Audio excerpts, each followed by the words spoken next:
السلام عليكم، كيف دايرين؟ لاباس عليكم؟ كنتمنى دائما تكونوا في افضل الاحوال. غبت عليكم هاد المده هادي تقريبا شي 10 ايام دابا، وبقيت حطيت حتى شي فيديو في القناه بحكم انني كنت مريضه صراحه. كان ضربني البرد، انتم شوفوا يعني غير الصوت ديالي راه مبدل بزاف. فالحمد لله على كل حال، صحيت ولله الحمد. صراحه كان كيصحاب لي واش جاتني تانا كورونا، لانني واحد الوقيته ما بقيتش كنشم. الذوق عندي شويه، البرد ضربني يعني حتى الصوت مشى ليا بالمره، ما كنتش كنهضر قليل قليل.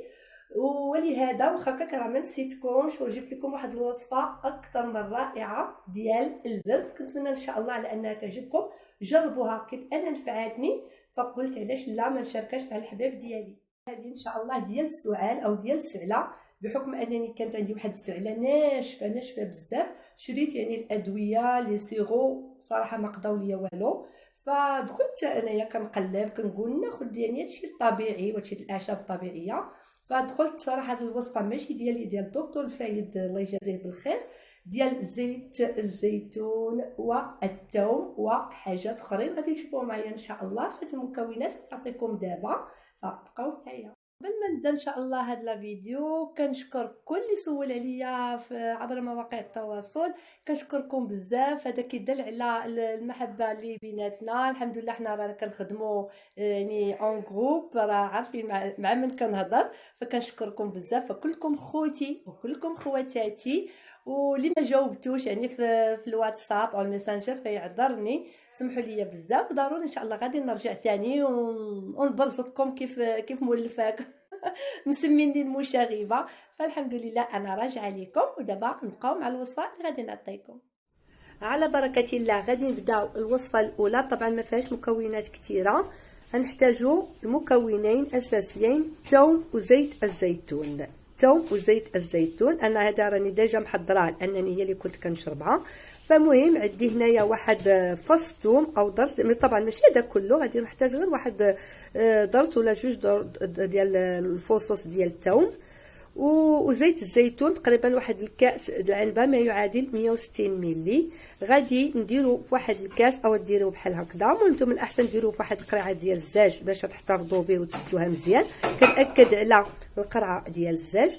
غادي تاخذوا الثومه، سواء انكم غادي تحكوها او غادي تقطعوها بهذه الطريقه، يعني بشكل عشوائي فقط.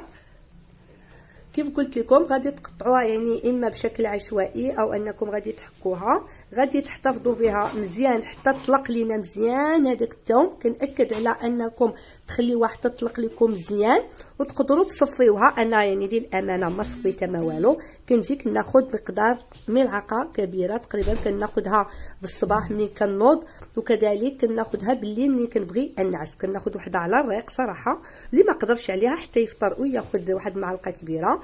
ومنين كنبغي نعس يعني حتى كتعشاو وتساليو كتختموا بهذيك المعلقه، يعني ما كتشربوا لا ما كتاكلوا حتى شي حاجه من موراها، فقط تاخذوا معلقه يعني جوج ملاعق كبار في اليوم.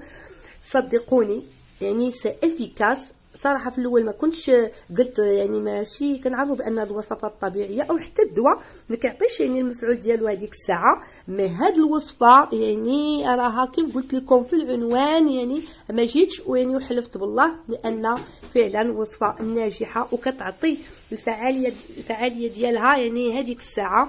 يعني شربتها بحال نقولوا شربتها في النهار الاول، لا غدا رجع لي شويه الصوت، ما بقاتش فيها ديك السعله اللي كتكون ناشفه كتولات لي رطبه. والحمد لله يعني لقيت واحد تحسن كبير. داوموا عليها ان شاء الله حتى توليو لاباس، ومن بعد ثاني حبسوها. وقلت علاش لا ما نشاركهاش معكم. هذا بالنسبه للوصفه الاولى. دابا غادي ان شاء الله ندوزو للوصفه الثانيه.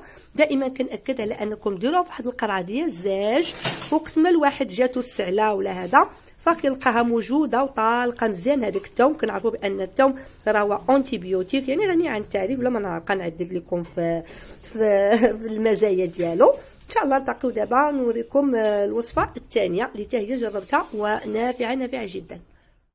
دابا كي قلت لكم في الاول ندوزو الوصفه الثانيه الرائعه كذلك، لان منين كنا عندي هذاك المشكل ديال الصوت ديالي مشى والسعله عندي ناشفه، فصراحه تزيرت بزاف بحكم ان عندي الحساسيه. فحتى هذه كملت بها هذه الوصفه. هذه تقريبا درتها واحد يومين وصافي وحبستها، لان الحمد لله رجع لي صوتي وليت الحمد لله بخير وعلى خير. اولا غادي ناخذ، شوفوا معايا هنايا القرنفل 10 الحبات لا اقل ولا اكثر، 10 ديال الحبات القرنفل. كاين اللي كيحيد لهم هذيك الوريضه اللي كتكون الوسط، انا لا صراحه ما حيدتهاش. المهم كتحسبوا 10 حبات في كاس ديال الماء، كاس يعني بارد ديال الماء، وكنوضعوا فيه هاد 10 حبات. طبعا كنغسلوهم وكنخليوه ليله كامله حتى يطلق لينا مزيان، وغادي يتغير اللون ديال هاد الماء هذا. المهم احسن ديروا غير في كاس هذا، يعني كاس العنبه، يعني ما ديروش كاس كبير. الا زربانين عليها وما عندكمش الوقت او بغيتوها يعني تشربوها، فغادي ديروا الماء سخون، غتخليو اون فوا هاد القرنفل تكبوا عليه الماء سخون، فغادي يطلق لكم، وتخليو بيان سوق حتى يدفى لكم، وغادي تشربوه.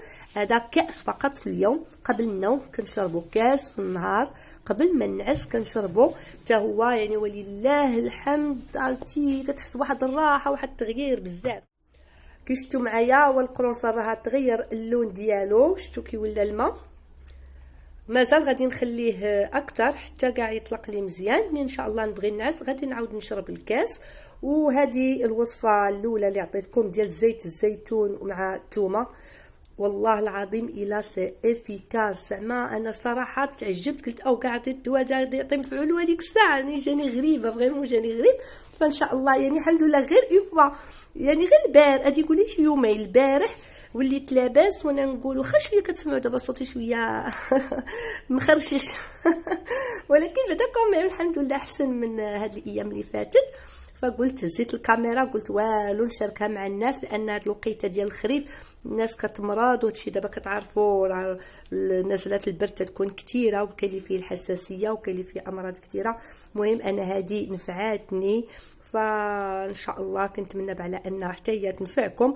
اي واحد اي وحده من عائلاتكم من وليداتكم معارفكم عنده يعني السعله والدواء ما قضى ليه والو، او تقدروا تشربوا الدواء مع هذا المكمل لانه طبيعي. زيت الزيتون والثوم قلنا 2 معالق كبار في اليوم، الصباح وفي الليل، وهذا كاس عنبه في النهار، كاس واحد.